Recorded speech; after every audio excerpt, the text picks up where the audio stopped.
Bonjour à tous et bienvenue sur ma chaîne YouTube. Nous allons dans cette vidéo détailler un montage structuré autour d'un Arduino Uno R4 qui vous permettra de réaliser un automate programmable. Cet automate programmable sera configurable depuis une interface logicielle. Cette simulation sera réalisée depuis le logiciel de la diode de microcontrôleur, logiciel offert avec mon livre, et téléchargeable gratuitement sur mon site deladiodeaumicro.com.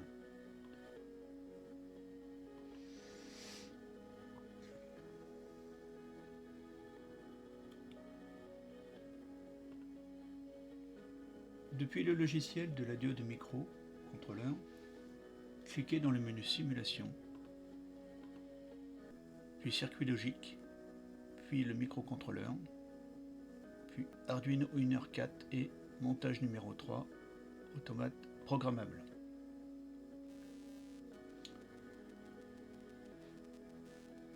Nous retrouvons une interface qui va nous permettre de programmer 5 sorties à relais notées S1 à S5.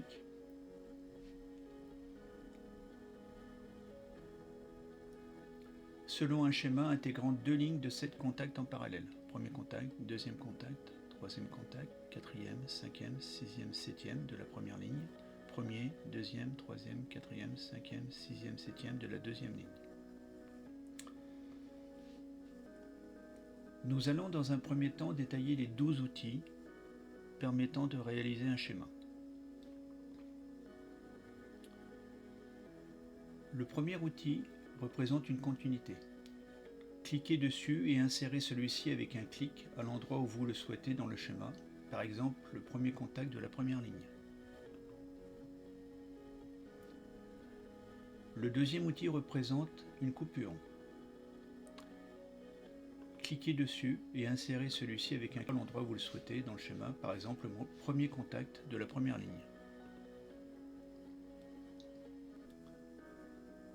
Le troisième outil représente un contact actif selon l'état d'une entrée logique E2 à E6.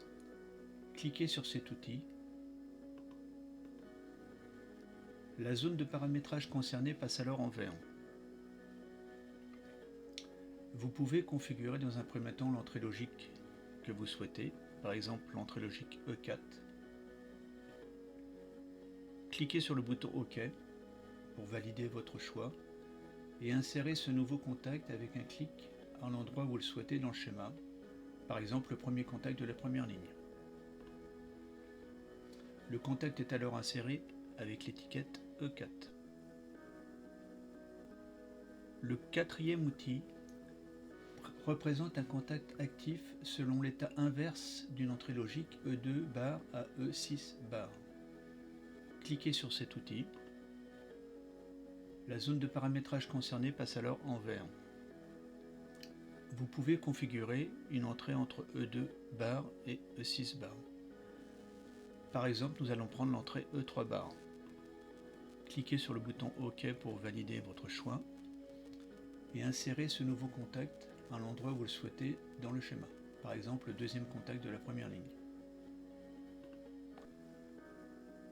Le contact est alors inséré avec l'étiquette E3 bar.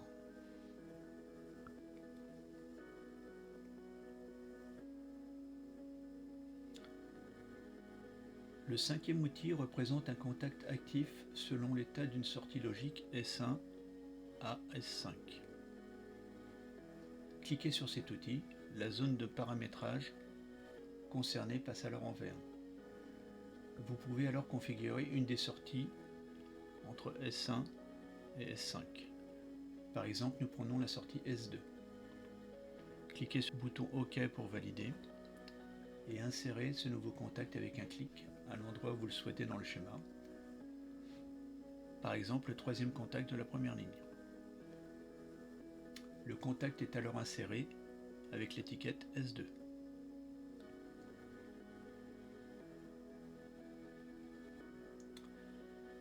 Le sixième outil représente un contact actif selon l'état inverse d'une sortie logique S1 bar à S5 bar. Cliquez sur cet outil. La zone de paramétrage concernée passe alors en vert. Vous pouvez choisir une des sorties entre S1 bar et S5 bar. Nous prenons la sortie S3 bar par exemple. Cliquez sur le bouton OK pour valider votre choix et insérez ce nouveau contact avec un clic à l'endroit où vous le souhaitez dans le schéma, par exemple le quatrième contact de la première ligne. Le contact est alors inséré avec l'étiquette S3 bar. Le septième outil représente un contact actif selon la valeur de la température issue d'un capteur DHT11. Cliquez sur cet outil, la zone de paramétrage concernée passe alors en vert. Vous pouvez configurer dans un premier temps la valeur de la température entre 0 et 255 degrés. Nous choisissons 40 degrés par exemple. Puis ensuite, vous pouvez choisir un des trois signes, égal, supérieur ou inférieur, dans la liste déroulante.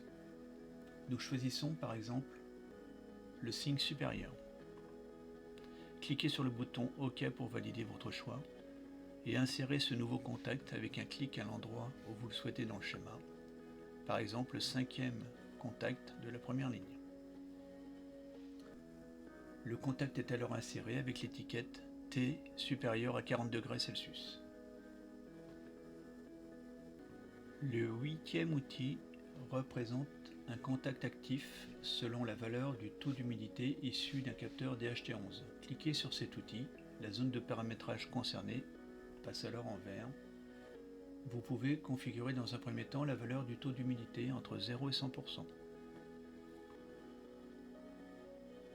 Nous choisissons 70% pour cet exemple.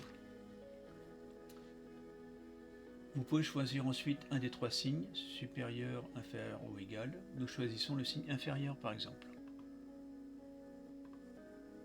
Cliquez sur le bouton OK pour valider votre choix. Et insérez ce nouveau contact à l'endroit où vous le souhaitez dans le schéma, avec un clic, par exemple le sixième contact de la première ligne. Le contact est alors inséré avec l'étiquette H inférieur à 70%. Le neuvième outil représente un contact actif selon la valeur d'une des 6 entrées analogiques A0 à 5 de l'UNO R4. Cliquez sur cet outil, la zone de paramétrage concernée passe alors en vert.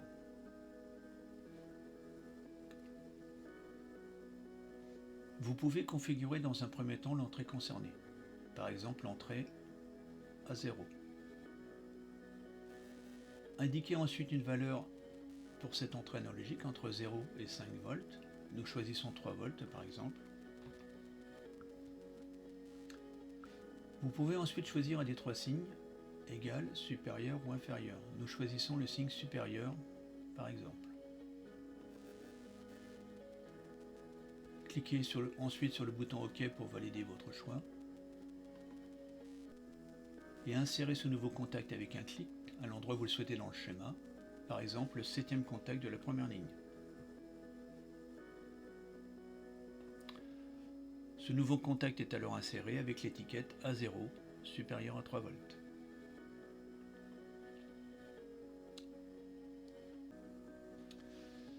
Le dixième outil représente un horaire. Cliquez sur cet outil. La zone de paramétrage concernée passe alors en vert. Vous pouvez, en cliquant sur le bouton Heure PC, initialiser la valeur de l'heure courante du PC. Vous pouvez aussi configurer l'heure et les minutes dans les zones de texte concernées. Nous allons par exemple prendre 12h14.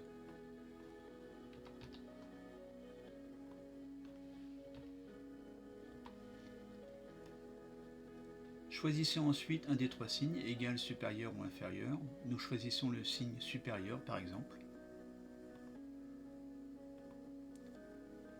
Cliquez sur le bouton Validation heure pour valider votre choix et insérez ce nouveau contact où vous le souhaitez dans le schéma, par exemple le premier contact de la deuxième ligne. Le contact est alors inséré avec l'étiquette H supérieure à 12h14,05.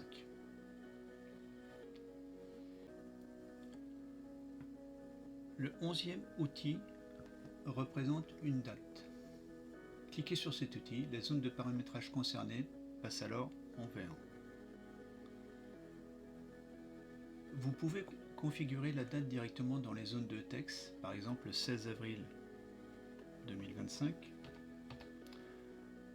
Vous pouvez également, en cliquant sur le bouton calendrier, choisir une date particulière. Ensuite, vous pouvez choisir un des trois signes, égal, supérieur ou inférieur. Nous choisirons le signe égal par exemple.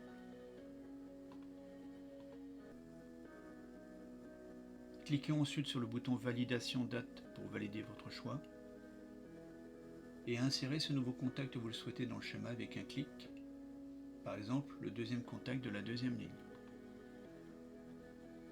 Ce nouveau contact est alors inséré avec l'étiquette D égale 16 avril 2025. Le 12e outil représente un jour de la semaine. Cliquez sur cet outil, la zone de paramétrage concernée passe alors en vert.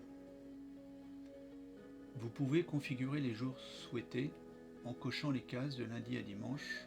Par exemple, nous cochons les cases mardi, mercredi, jeudi, vendredi.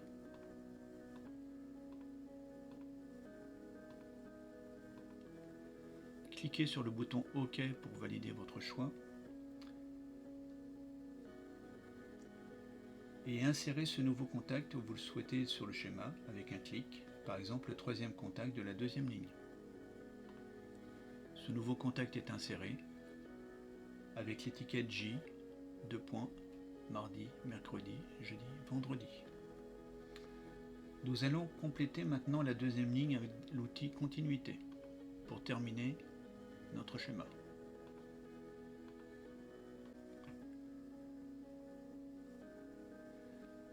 Vous pouvez enregistrer votre schéma en cliquant sur le symbole enregistrer sous de la barre d'outils. Il suffira de lui donner un nom, par exemple schéma 1.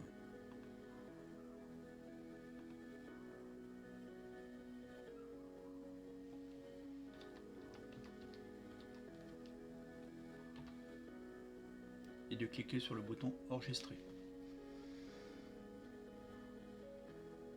Le bouton R à Z permet de faire un reset du schéma courant.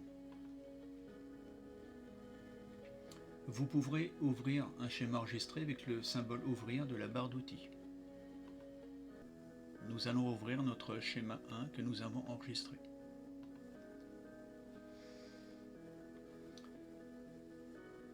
Nous avons réalisé un schéma pour la sortie S1.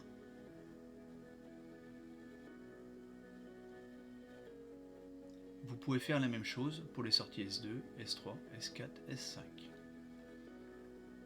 Dans notre schéma, la sortie S1 sera pilotée si l'entrée E4 de Nuno R4 est active, l'entrée E3 de Nuno R4 est inactive,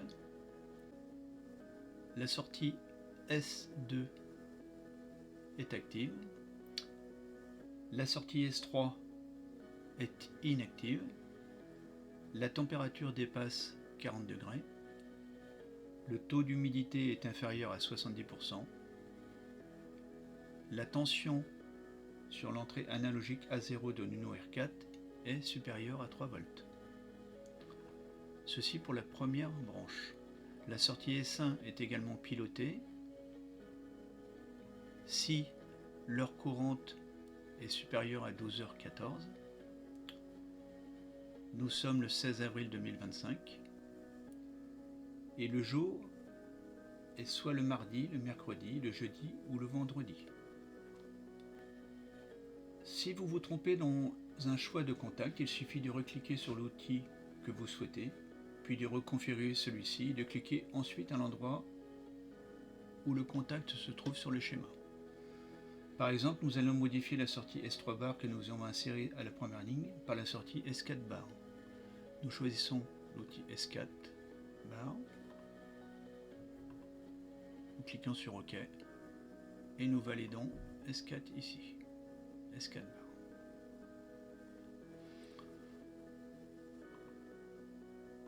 Je repasse à S3 bar pour la suite des explications. Nous allons maintenant ajouter un contact d'entrée logique E2 sur la troisième ligne qui pilote le relais S2.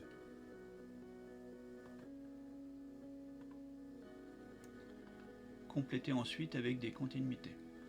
Nous avons rajouté ce schéma pour piloter la sortie S2 car celle-ci se trouve dans l'équation qui va nous faire monter le relais S1.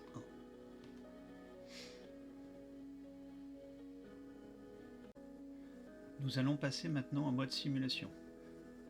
Pour ce faire, cliquez sur l'interrupteur simulation. Un pupitre apparaît, celui-ci va nous permettre de simuler un schéma.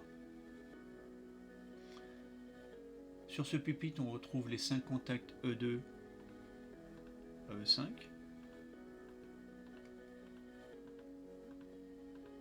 Que nous pouvons actionner. Le réglage de la température et de l'humidité. Le réglage de la tension analogique sur les 5 entrées analogiques A0 à A5. Ce réglage se situe entre 0 et 5 volts. Le réglage de l'heure et de la date.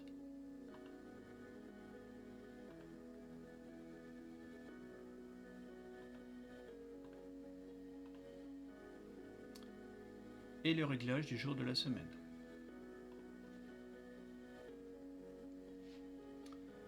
Nous allons maintenant simuler le schéma que nous venons de réaliser. Cliquez dans un premier temps sur le bouton E4 afin de valider le premier contact. Le contact E4 vient de passer en vert, celui-ci est actif. Nous remarquons que l'interrupteur E3 n'est pas actionné, donc l'entrée E3 bar est active. Si nous appuyons dessus, elle repasse en jaune. Le troisième contact est le contact de sortie S2. La sortie S2 n'est pas active, donc le contact n'est pas en vert. Cliquez maintenant sur l'interrupteur E2 afin de piloter la sortie S2. La sortie S2 passe en vert. Le contact S2 associé passe également en vert. Nous remarquons que la sortie S3 n'est pas pilotée, donc S3 bar est bien en vert. Nous allons maintenant passer la température à une valeur supérieure à 40 degrés. Nous indiquons 60 degrés par exemple. La température vient de passer en vert vu qu'elle dépasse les 40 degrés. Le taux d'humidité doit être inférieur à 70%. Nous indiquons 29%. Le taux d'humidité inférieur à 70% vient de passer en vert. Maintenant, l'entrée A0 doit être supérieure à 3 volts. Nous réglons 4 volts sur l'entrée A0. Le contact A0 supérieur à 3 volts passe en vert et la sortie S1 est pilotée puisque toute la ligne est en vert. Recliquez maintenant sur le bouton E4. La sortie S1 chute puisque le bouton E4 n'est plus actif. Nous allons maintenant régler l'heure à 12h15.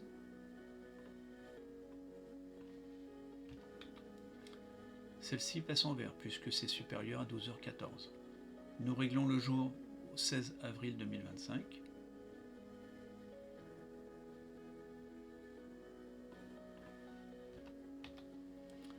Le contact passe également en vert. Nous réglons le jour maintenant sur mercredi.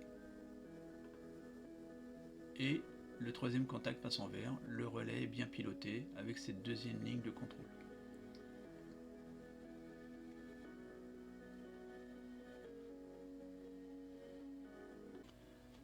Nous allons maintenant, avec l'interface graphique de l'automate, transférer les schémas réalisés directement vers l'Uno R4 via un port USB du PC. Avant de transférer vos schémas vers l'Uno R4, je vais vous présenter une carte de test que vous pouvez réaliser. Vous pouvez également utiliser une plaque d'essai type LabDeck pour faire les essais. Notez que le circuit imprimé, le schéma d'ensemble et l'implantation des composants sont disponibles dans le fichier DED.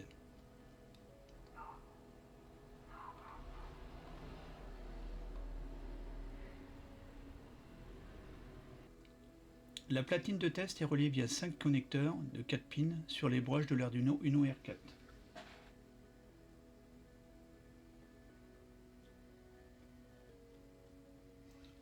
Sont connectés sur les broches de l'Uno R4.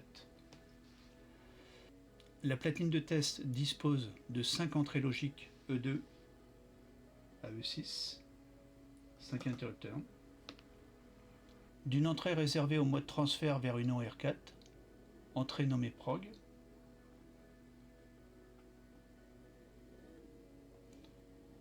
de 5 relais pilotés par 5 transistors, 5 relais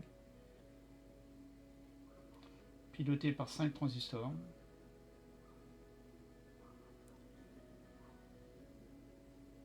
avec 5 LED de visualisation de l'état.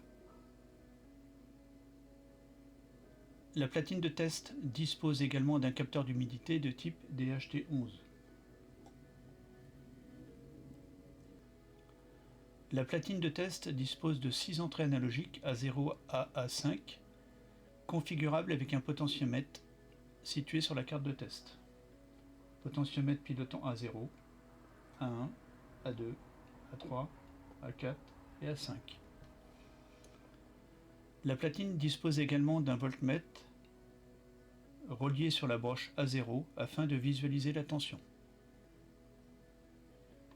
Assurez-vous que l'Arduino Uno R4 est programmé avec le logiciel Automatino fourni avec le programme de la diode microcontrôleur. Ce programme se trouve dans le répertoire source Uno R4 puis Automate. Vous pouvez y accéder directement avec l'icône de la barre d'outils, Fichier source, puis en cliquant sur Uno R4, puis sur Automate et en cliquant 2 fois sur automate.ino. Ceci ouvrira l'IDE Arduino afin de programmer l'Uno R4.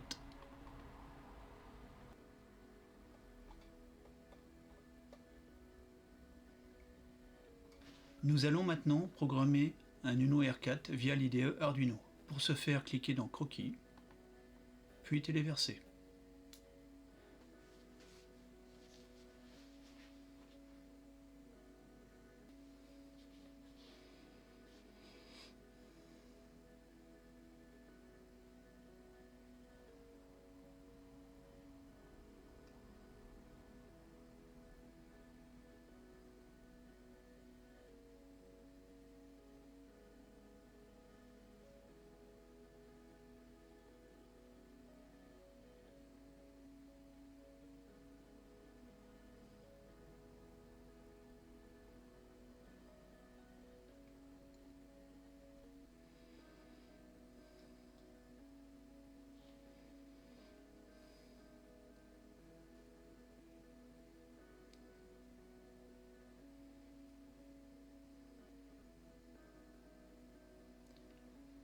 L'Uno R4 est maintenant programmé.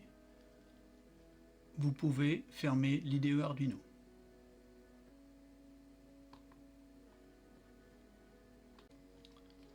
Nous allons maintenant réaliser un nouveau schéma et l'envoyer vers l'Uno R4 afin de le tester. Dans un premier temps, appuyez sur le bouton R à Z afin de faire un reset des schémas. Cliquez sur l'outil Contact ouvert et sélectionnez l'entrée E2. Insérez avec un clic ce contact sur la première ligne, au premier emplacement. Cliquez sur l'outil Contact ouvert et sélectionnez cette fois-ci l'entrée E4. Insérez ce nouveau contact sur la première ligne, au deuxième emplacement. Cliquez ensuite sur l'outil Entrée analogique et sélectionnez l'entrée A0. Celle-ci sera paramétrée à A0 supérieur à 3 volts.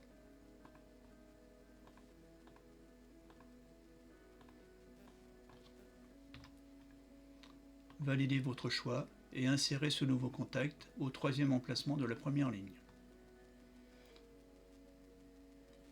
Terminez cette première ligne avec des continuités.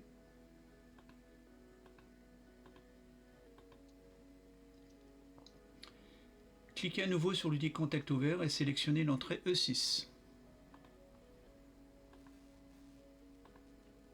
Validez. Insérez avec un clic ce nouveau contact sur la deuxième ligne au premier emplacement, puis terminez avec des continuités.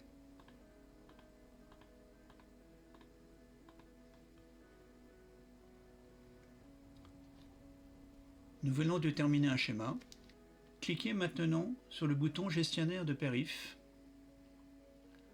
afin de visualiser le port sur lequel est connecté l'Uno R4.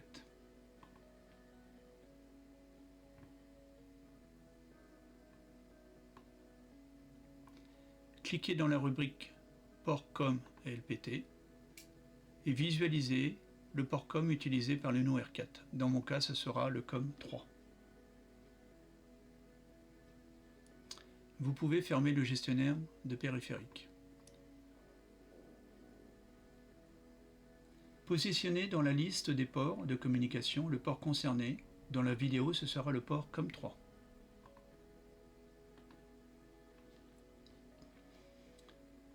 Cliquez maintenant sur le bouton Compilation afin de compiler le schéma avant le transfert vers l'Uno R4.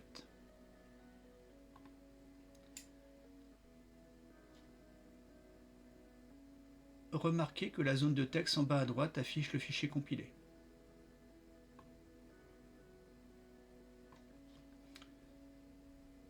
Vous pouvez, en même temps que le transfert du schéma vers l'Uno R4, mettre à jour l'horloge temps réel, l'horloge RTC.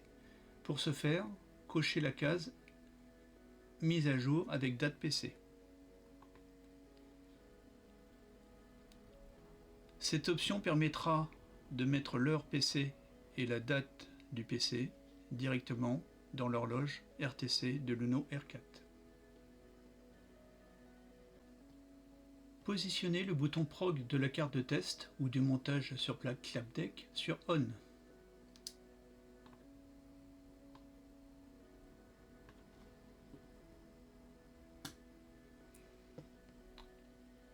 La matrice à LED de l'Uno R4 affiche alors PRG pour vous indiquer que vous êtes en mode programmation.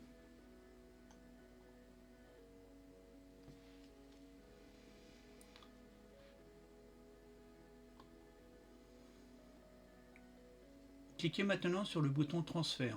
Le transfert vers l'Uno commence et la matrice à LED affiche les adresses en cours de programmation, ceci jusqu'à l'adresse 361. À la fin du transfert, la matrice à LED affiche POK pour vous indiquer que le transfert est terminé. Je clique sur le bouton Transfert.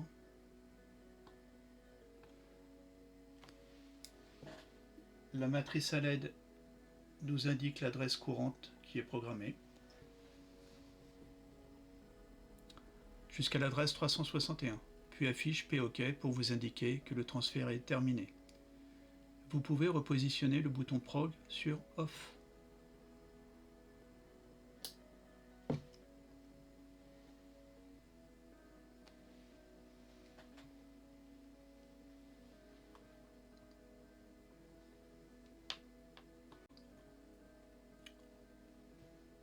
Le schéma vient d'être transféré vers l'Uno R4.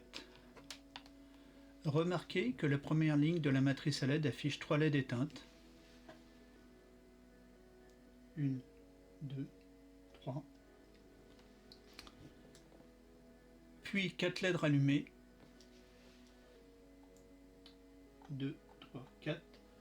Puis la dernière LED éteinte.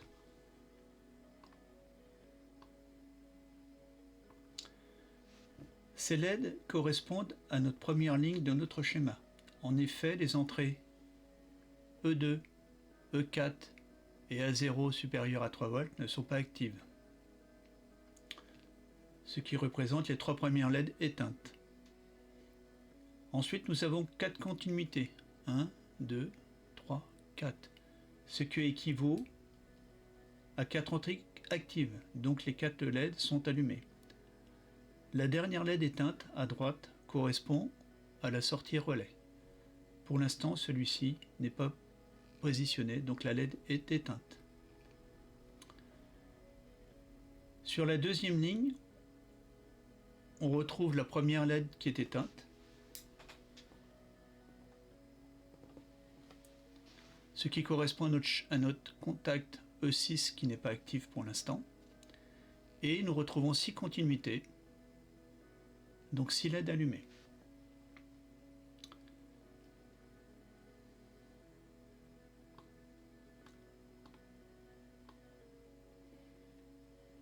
Positionnez maintenant le bouton E2 de la platine de test sur On. La première LED matrice à LED s'allume.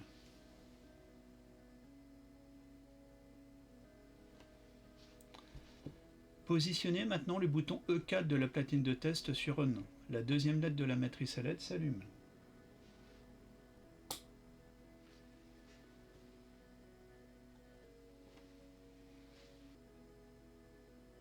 Ajustez maintenant avec un tournevis le potentiomètre relié sur l'entrée A0 pour avoir A0 supérieur à 3 volts.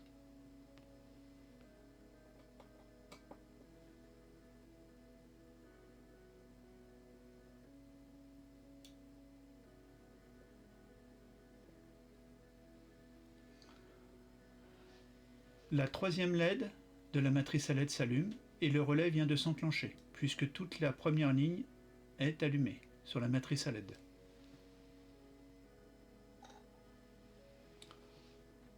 On retrouve la LED d'état du premier relais qui est allumé.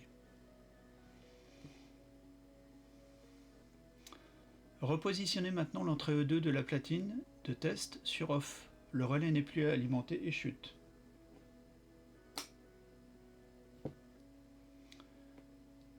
Positionnez maintenant le bouton E6 de la platine de test sur On. La première LED de la deuxième ligne va s'allumer et le relais va s'enclencher. Puisque sur notre schéma, l'entrée E6 pilote directement le relais S1.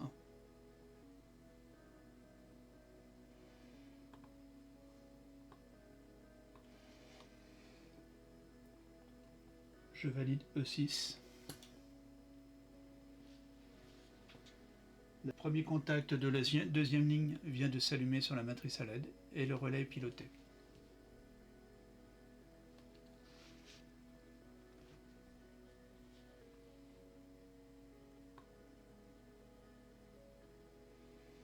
Nous avons réalisé un exemple de schéma. Vous pouvez bien sûr faire d'autres schémas, notamment pour les sorties S2, S3, S4 et S5, sur le même principe.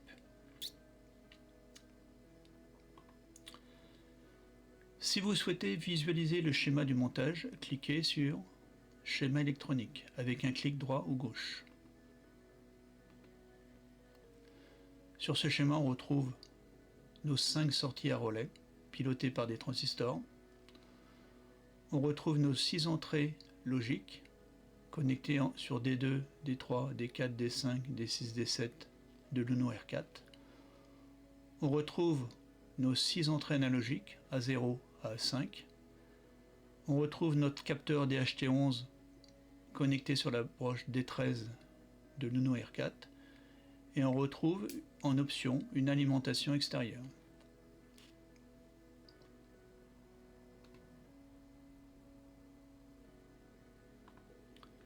Vous pouvez également avoir la liste des composants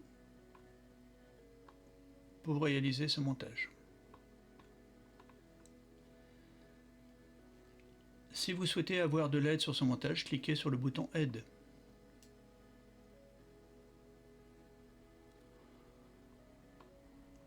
Vous retrouvez notamment sur ce fichier d'aide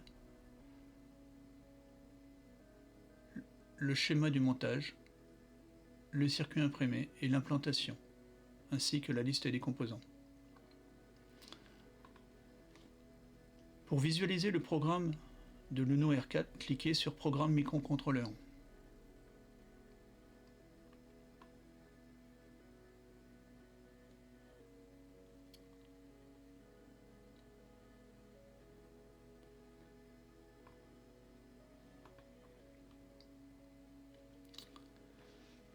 Voilà, c'est la fin de cette vidéo.